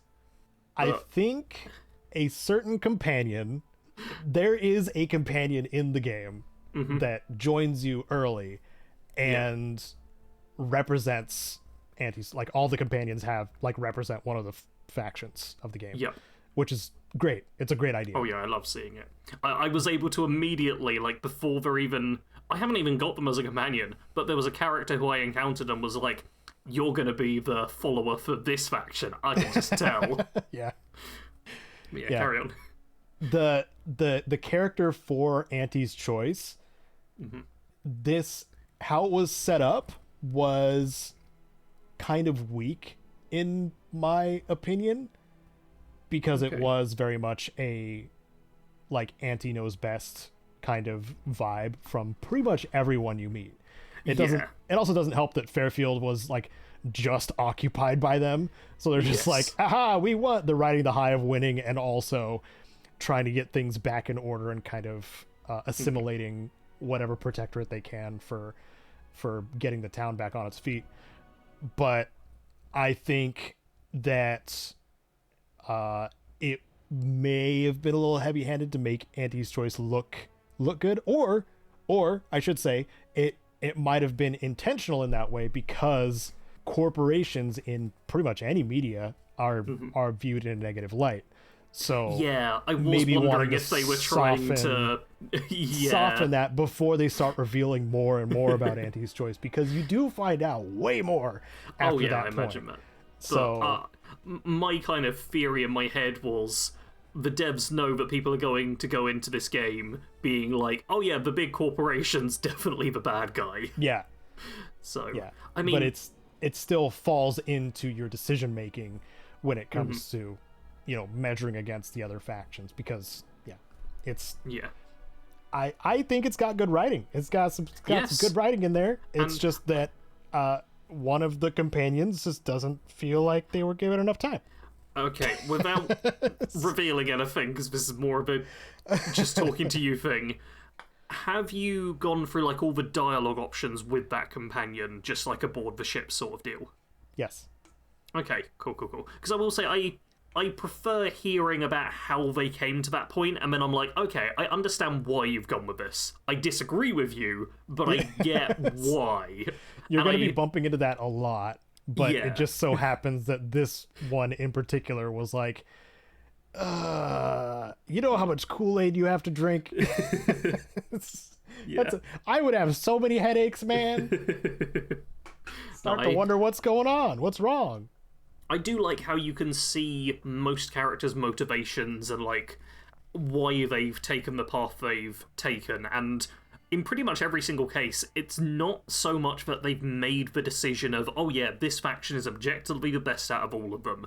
For almost every character and NPC you run into, it's a case of, oh, well, in this one situation I found myself in, this is the faction I ended up with just because they were around. Is almost always the situation. It's like, I didn't really choose this life. This life chose me. I was in a survival scenario where I could be dead if I didn't make a choice, and they were the only choice. So there is a lot of that too. Yeah, it's a good game. We should probably mention it's a good game again, Caedo. I don't think people have noticed. We're already getting into the weeds about characters without revealing too much. Yeah. How about flaws? You want to talk about the flaws you've gotten? Oh, I've only accepted one. One? I've only been willing to accept one. Here's the thing, though. Almost every single time I got a flaw, I was like, oh, I don't know whether or not I should accept this. And I loved that. Every single choice, bar one, which is the one I picked, was really, really difficult for me to decide whether or not to get it. I do think a lot of it comes down to the specific build I've been playing and the way I've been playing. Like, I got one that was to do with your companions, and basically like, hey, you're not taking good enough care of them. And anytime one companion goes down, the other one would get a big combat buff, but you can't then manually pick up your companions during combat. And I was like, no, I'm not going to accept that one, because I do pick up my companions, even though the flaw was calling me out for a fight in which I did not pick up my companions. Yeah. But with pretty much all of them, they have both a positive and a negative, and you really have to take a moment to decide whether or not it's going to be good, because from what I can tell as well, you get like one choice, and that's it. You either accept it or you don't, and it's gone. It pops up one time. Yeah. During each playthrough. Oh, it's a difficult one. Can you guess the flaw I did pick? Bad / knees. have you watched the video? Okay, that was a maybe you've watched the video as well. You took bad knees. Everybody I took takes bad knees. Yeah, bad knees is really good. Well, to be fair, it's pretty mild in terms of effect. It's an extra 50% speed while crouching, so you can crouch walk a bit faster, which is just generally nice.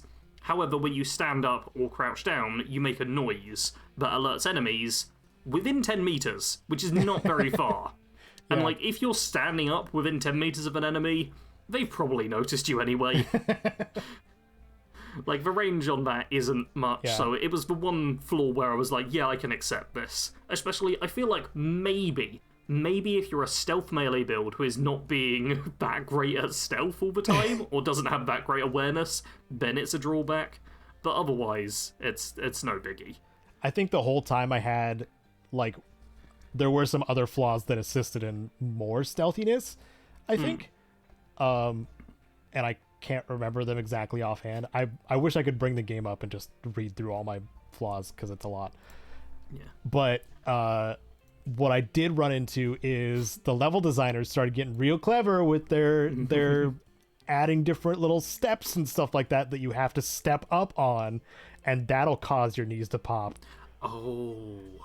So if you do it too many times, or like fall a couple feet and do like a soft landing, it'll be a loud landing with bad knees. So sometimes the enemies will detect you based on that. And I mean, you'll be doing stealth melee as well, where you need to get close to them.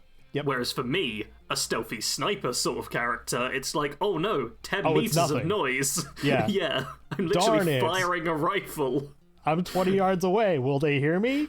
Oh no, I have to be over 20 meters away every time, because there's perks which are to do with range, and it's... there's 20 meters. Obsidian's so good with putting caveats onto things. Yes. Like, they don't just give you something. They're like, you can have the treat, but I'm gonna punch you in the face to get it. Is it worth it? You need to decide. And I love it. I love it. Why don't more people punch me in the face when they do good stuff? Yeah, it's my Pavlovian response. Punch me in the face and give me a treat. Yep. Sarge would be a great boxer. I got the flawed flaw pretty early, I would say. That's the flaw which makes you take all flaws, right? It makes you take all flaws, but you get an extra perk every 5th level, and it's retroactive. So... And to be clear, I don't think this is a spoiler. Max level's 30? It's 30, yeah. Yeah, so that's 6 extra perks, which is pretty amazing, seeing it's as not a small amount. You get 15 perks maximum as standard, but instead you'll get 21. Yeah. That's a lot. That's not nothing. Almost 50% more perks. Yeah. Jeez, yeah. So I took that pretty early on, but there were some flaws that I either reloaded because I didn't want them. Oh man. Or I severely regretted. Yeah. Because there is one, it's not called cheap ass, it's called something else. But it stops you from you can't break down stuff. You can only get... Yeah. I've not done crafting or breaking down, but even I can acknowledge, that's bad. Yeah, it takes breaking down like out of the equation entirely, so you have to sell all your junk and then buy the materials you need. And when you're somebody who like makes, various elemental grenades or different ammo types that are pretty costly to buy wholesale, that's a pretty severe hit to the bit cartridge, as they say. Yeah, see, I feel like I kind of would like to have that flaw, but this is because I've not played around with crafting much yet. And I feel like later into the game, especially because at the moment I'm using 2 weapons which use the same type of ammo, and I'm like steadily depleting my supply. I'm like, I could definitely need crafting later on. Yeah. But that also means you can't, because largely how you get nicotine for like your inhaler charges and stuff like that is through breaking down junk, breaking down cigarettes. Caedo, I'm not using the inhaler. Okay. Let's not be ridiculous. Okay, all right. It is genuinely very funny, and I think I've had a flaw pop up because I didn't use the inhaler so often. I can't remember what it was, but it was like, it gluttony? hey, or I can't remember the name of it is the problem, and I don't have footage of it, which is very annoying. Because gluttonous is one of them too. No, I don't even remember the effects, but it could be. It was basically one acknowledging that I think I had like 30 charges of the inhaler and just refused to use any of them. And I was like, I'm it's like never the going to use the anti-drug, inhaler. the anti-drug one. I think. That sounds about right. I might have gotten that one too, even though I've been pounding the inhaler the whole time. Because there is a perk later that lets you hold down your inhaler button. Yes, gives I you a saw double that. charge and a berserk effect, and it is so strong. Yeah. It's like using Psycho Buff, but in the Outer Worlds. Too. I really did see that perk earlier while going through them and immediately thought of you. Yep. I was like, that's a Caedo buff. Yep, But I've I not got used it. the inhaler, because the inhaler, your combat healing item, comes with a downside as well. It adds to your toxicity bar and can make you crash out where you can't heal yourself more, and things will get a bit funny, and I'm like, no, there's a downside. I just won't heal. What toxicity's not that bad. But I think it's bad, It Caedo. just it just Keep stops. in mind, Just puts a cooldown on your healing. it does, but especially for like the first 10 hours or so, I just refused to ever let that bar fill up, and I didn't crash out at all, because I wasn't fully aware of what the effects would be. Oh, okay. And I was like, Yeah. I Hey, can't that makes sense. risk crashing out. That's Especially that's because I will fine. say, another mild complaint is not all the tutorial pop-ups and stuff are super clear what they mean. Like, it's not like they're bad, but because they use terms like crash out and don't then fully explain it all the time, Yeah. I was sometimes like, oh, does this mean I just die? Because one of the effects I- as well says, don't forget that maxing out toxicity will result in instant death. Do I just ragdoll? Yeah, and I was 'Cause like, that would oh, be funny. if I just heal, that fills on my toxicity meter, and then I die, right? And obviously that wasn't the case. I think it's a case of once your toxicity bar's filled, you need to fill it again for that to happen? No. No? What You is it just then? can't use you just can't use your inhaler when it fills. Yeah, but And then when it it's slowly already ticks full, down after it refills. Yeah. It's literally just a cooldown. what happens if you're in one of those robot clouds of Zyranium?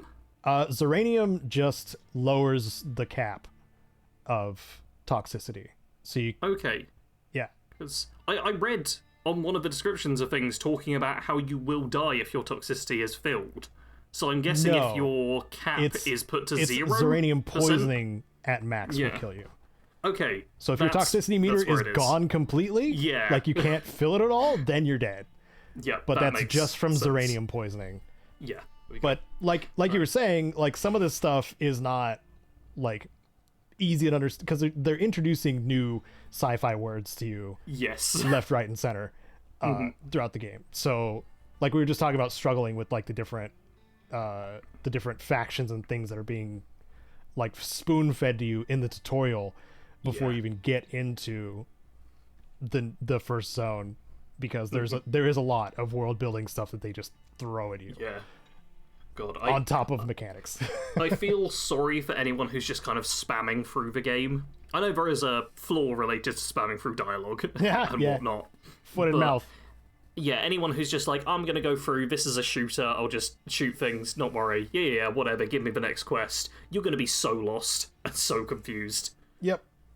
There's a lot. This game is a lot. Yes. And some terminals are worth reading, I will say. Yeah, Some of them. I've had it where I've just been like, oh yeah, this is a terminal, this standard messages, whatever, and then I've reread the messages because I'm like, wait, something fell off there, and there was some late information. I've also had it where I haven't read through properly in the terminals while just spam clicking through it all, and then I've shown up to someone and it's like, you have the required information. Hey, I know you're a traitor! And I'm like, wait, how do I know that? Yep. Yeah, you get extra context too for conversations, which is so good. So good. Yeah, the fact anyway, as well that oh, sorry, go on. I was going to say, the flaw you should never take is sun gazer.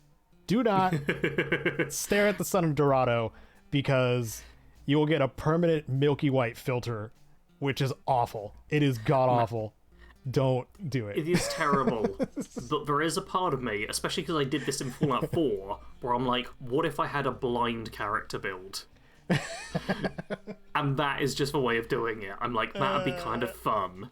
It's so Yeah. bad, and yeah, like you say, the filter's horrible and stuff. But also, I'm like, that'd be really cool. That sounds like fun role-playing to me. Yeah, there were some flaws that like made me play differently, but that's the one I reloaded after I tried it, because they showed it in the gameplay preview. I was like, oh, I have to stare at the sun to see what happens. And it's one of the worst flaws you can get, if not the worst flaw you can get. So don't do that one. Don't recommend. That's fair. But the rest of them had like fun little things to work around. By the time I got that can't scrap one, I already had like a whole bunch of stuff crafted already, so it wasn't that much of a penalty. Yeah. I don't know why it gave it to me that late, but I also was crafting a lot, and the game was just like, oh, suddenly you haven't crafted enough, and I'm just like, okay, all right, if you say so. Maybe it's a case of because you've been crafting so much, then there was a stretch where you weren't crafting. After I had sold so many junk items, I think, is what it. Oh, that could be probably what triggered I've not sold anything yet. So the problem with having unlimited inventory space, I'm like, I don't have to sell things. Yeah. What happens if I need the starting pistol at the end of the game? Yeah. Yeah. I got really, really excited for all the like tag for junk thing though. That makes me really happy that you can just do that. So you can just move all the like guns and armor and stuff that's not unique over to the junk tab. I mean, that was something they had in the first game which worked very well, so they've done a good job of keeping the stuff from the first game that worked while scrapping the stuff from the first game that didn't. Yeah. And like there's not a single thing I can think of from the first game where I'm like, oh, I wish this was in the sequel. And there's not really a single complaint I had from the first game where I'm like, they didn't fix this. It's real good. Yeah, not really. I did like the diversity of the chems in the first game, but it was also really overwhelming. Like there was just a lot of consumables. Yeah, so the fact that so many items as well were like, oh, here's Borsworth, or Company Tea, or Spacer's Choice own brand meat stick, or whatever your other items you had, and all of them were just the same basic bonus health regeneration effect. And you had to go through every time, and there were only like half a dozen different effects, I swear, from like all the food items in the first game. So I do understand why they were like, hey, maybe we just make it a bit more simplified in the second. Yeah, and I appreciate it. Yeah, I think it's better too. So now it's just two things. It's any food item adds to your food counter, and then any chem adds a percentage to your inhaler charges. Yeah, and both of them are healing. Food is outside of combat healing, your inhaler is inside of combat healing. Yep. And it's a nice simple way to do it. And especially as well, the fact that you can look at items now and it gives you a slight description of what they are or what they do, which wasn't in the first game. In the first game, you just go, oh, here's something I've not heard of before, I'll pick it up and then try and find it in my inventory. Whereas this game, it's like, oh, this is food, it heals you, and it just tells you that while you're looking at it, basically. Have you run into any of the scrappers yet? Yes. Like Are we talking hostile, about... yes, okay. Demons? Yes, I have. There was a trap, and I was like, oh, this is a trap I'm walking into the second I saw the character. I was like, I've played so many video games where this is a thing. Yeah. God, I immediately had like 4 or 5 different game interactions pop up in my head.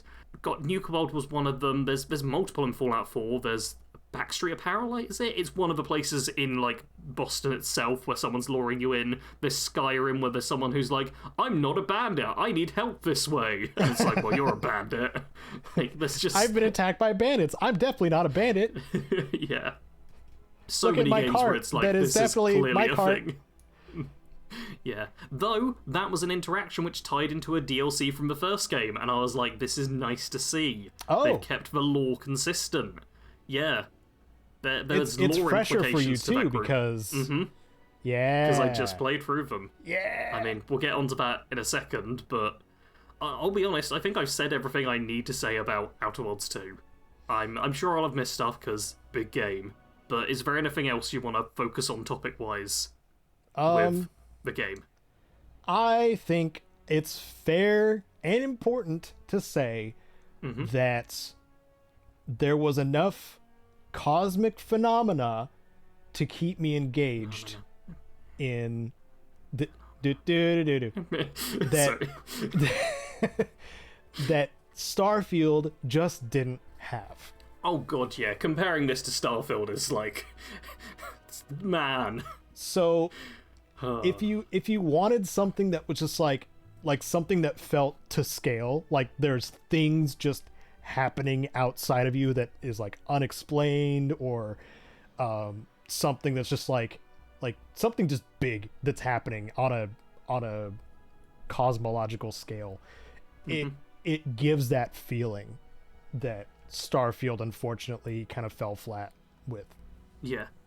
I think Obsidian have done a very smart thing by putting both of their Outer World games within just a system. They're like, here's this one location with several planets. Well, it's two focus systems on that now.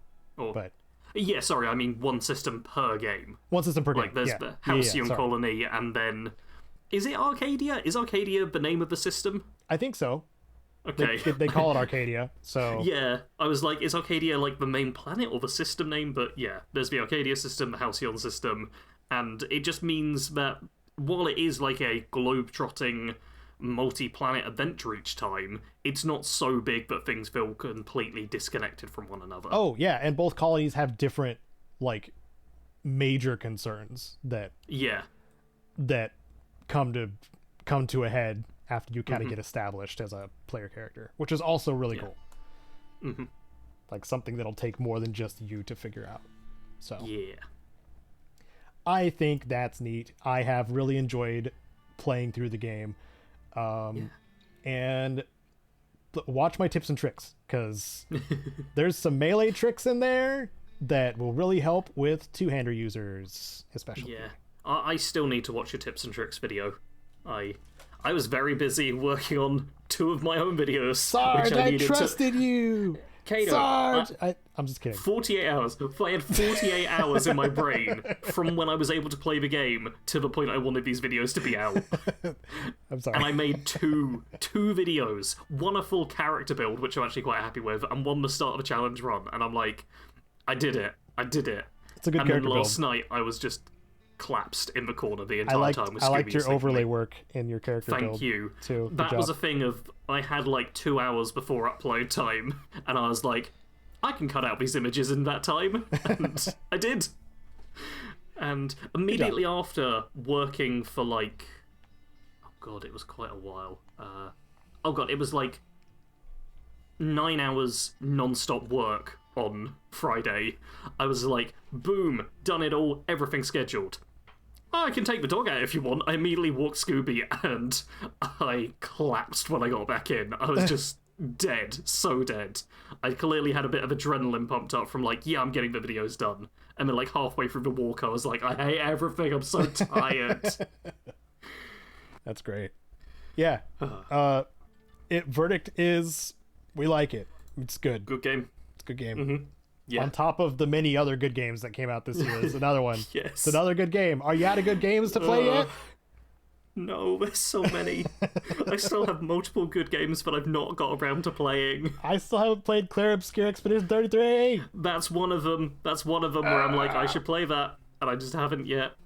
Citizen Sleeper 2 is another sci-fi RPG where I was like, I should play this. And I installed it months ago. And I just haven't played it yet. There's too many. There's too many. But hey, Caedo, what have you been playing recently? Oh, I don't know, a little game called The Outer Worlds 2. Oh wow, tell me all about it. Yeah, I made a video on it that I literally just mentioned. Tips and tricks. I've gotten compliments on it, on Excellent. Being unlike other tips and tricks videos where I don't state the obvious. That's so good. I'm doing the bar is not very high, is what I'm understanding. That doesn't surprise me. I didn't find as many tips as I usually do for this game, just because there were a lot of things that I didn't want to over explain to spoil stuff, or like because fair. The mystery is part of the fun in The Outer Worlds too. So I kept it kind of limited to these little nuancey things that for specific builds, like if you're two-handed melee kind of thing, or Crabble eggs and dung piles. That's always a fun topic. Yeah. In games is dung piles, for real. The other thing that I did is I didn't write it down, but Gunfire Reborn just had a update. It's the furry roguelike Borderlands game that I like to play with my buddies. And it just had another major update with 2 new characters. One of them is a cat type dude. It could be he's like a white lion or something, but he is a monk type, and it's me, and he transforms into like twice his size and has combos and smashes everything in the field, and it's just my play style. So I've been having fun with that for sure. Beyond that, I have a surplus of Halloween candy. Oh. And I need to find a way to get rid of it because I have had enough headaches induced by sugar over the last several weeks. So I have not consumed any Halloween candy. Well, congratulations. I wish I could throw some at you and be like, eat the candy. You're not got a good enough arm to throw it thousands of miles, Caedo. Come on. Yeah. So I told a neighbor I would give her some if she wants it. Maybe I'll find somewhere else to like donate it. I don't want it. Do a reverse trick and treat. I will treat you as a trick and then run away. Wear a costume, go out to random people's houses, knock and be like trick or treat, and then hold out a bag full of candy. Oh no, I would throw it. I would violently throw it into their house. Oh man. That seems dangerous.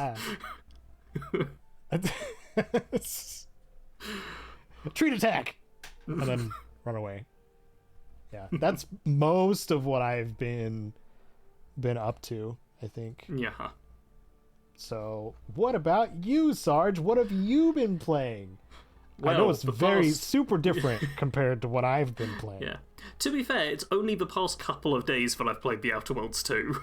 Yeah, true. Because we're recording this on Saturday, and the proper, like, full-on launch was on the 29th on Wednesday. So mine was Wednesday evening, Thursday and Friday I played the game, and that was it. I literally had 48 hours where I just played almost non-stop. Hence 15 hours. It really wasn't non-stop, there was a lot of work in between. Because I made a character build over on Bad Company Sarge, and I was very happy with that, especially because I got my favourite move in the game, which is sprinting towards an enemy and sliding while in tactical time dilation and then going through their legs and shooting them. And that's my most favourite thing to do, and I made sure to include that towards the start of the video, so go watch it just for that reason. Very nice. And over on Bad Company Gaming, I started my No Guns Challenge run, which is basically just a melee-only playthrough, but I didn't want to do melee-only as the specific rules, because we do now have grenades, and I was like, I've got to actually use it. That's really smart of you, because yeah. I don't know if you run into these enemies yet, but they do not let you get close. There's already some enemies I'm aware of where I'm like, that'd be real bad if I had to run and fight them. They are super frustrating if you're just trying to hit them with a stick. Mm-hmm.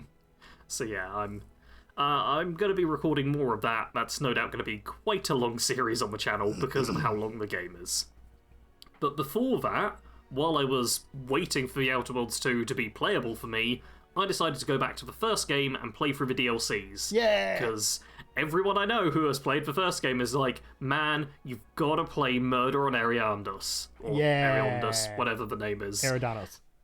Eridanus. There we go. I'm pretty sure I've spelt it wrong in my reminder. So I was like, yeah, I'll play through these two. And I actually played Peril on Gorgon first, because everyone I spoke to about it was like, oh yeah, that DLC's fine. And that was the general consensus. Yeah. And I really, really enjoyed Peril on Gorgon. Oh, good. It was good. It was a lot of fun. It gives you some added lore and stuff about, like, spacers, or scrappers, or marauders. Marauders specifically. Mm-hmm. Like, why marauders are a thing in The Outer Worlds. And that is something that comes up in The Outer Worlds 2. And there's like little notes and stuff explaining it and tying it back to that DLC, and I was like, brilliant, I love this. This is it's staying consistent to the lore in a way that's fun, but also doesn't require people to have played that DLC for it still to work. You it's mean just an added extra retcon thing. lore, Sarge? You mean lore that has been changed in a way I don't like, and therefore I'm an angry fan? Yeah, believe it or not, in the one sequel to their game, Obsidian have not broken the law so far. Oh no. But I played through Peril on Gorgon, and then I played through Murder on Ariandos, or Murder on Iridiumnus. Eridanos. Yeah, what Caedo said. Which I think only took me like a day to get through. I basically spent the whole day playing it, and got through it, and I enjoyed that. Pretty much as I enjoyed Peril on Gorgon. Oh, cool. For me, they were very equal to each other.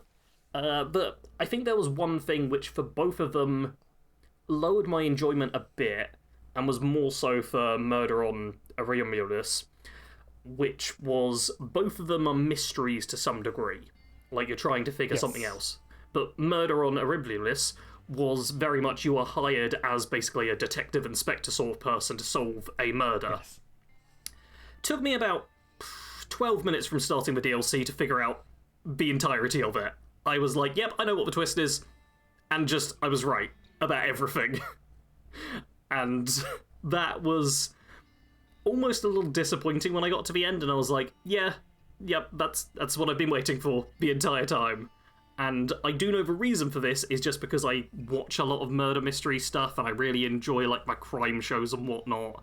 I know how writing goes. I know how it's writers something think. you're very proud of, and you make sure to say it when you know where something leads. Yeah, I'm.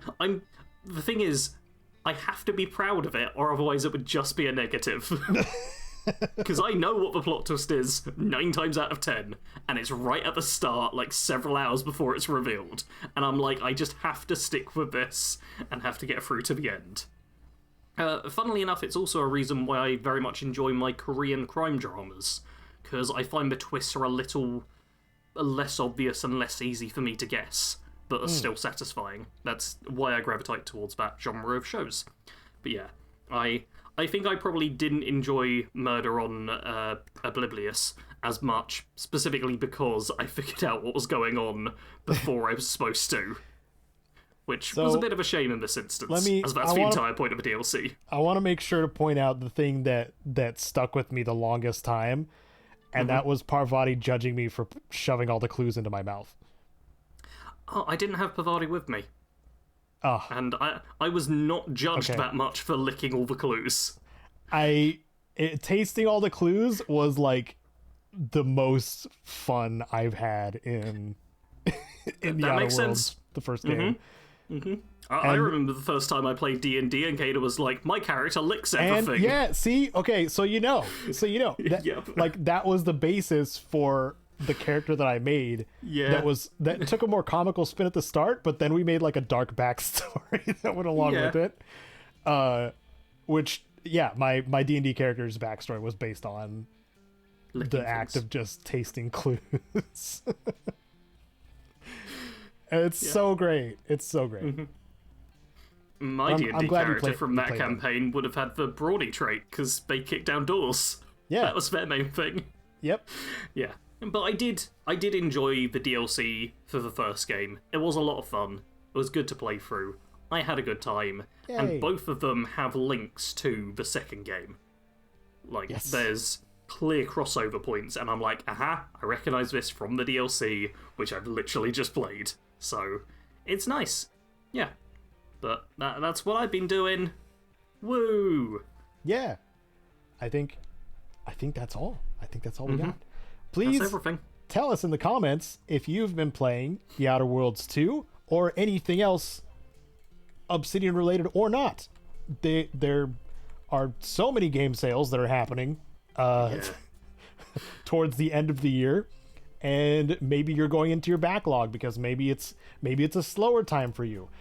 I hope that for you, because we're getting so many games that we want to cover, and we're so busy. I have to pick and choose or I burn out, and Sarge is a machine, and I don't understand how he works. I burn out as well, but I am. I mean, you've played video games with me before, Caedo. You've seen that I am just like bunny hop to the destination, sprint full speed. Yeah. Borderlands 4 is on the docket at some point, and that's going to be our playthrough. Yeah. Once that game's on like a proper big sale, I think I'll get it. Yeah. But it needs to be like at least 50% off for me to consider. Yep. I got so many other games to play. Yeah, and we have to be premium gamers, obviously. We need our premium hardware for premium gameplay because we're premium gamers. So Premium. Suck it, Randy Pitchford. Anyway, everybody have a good rest of your next couple weeks. We hope to see you or see you interact up until the next PIPCAST 3000, where you can become a comment of the cast. That's all you got to do is leave a comment on YouTube or on Spotify. We see both. And we'll see you in a couple weeks, every other Sunday, 10 a.m. Pacific. Take care of yourselves. Bye-bye. Bye. Whoa. Yawny Sarge. Sarge tired?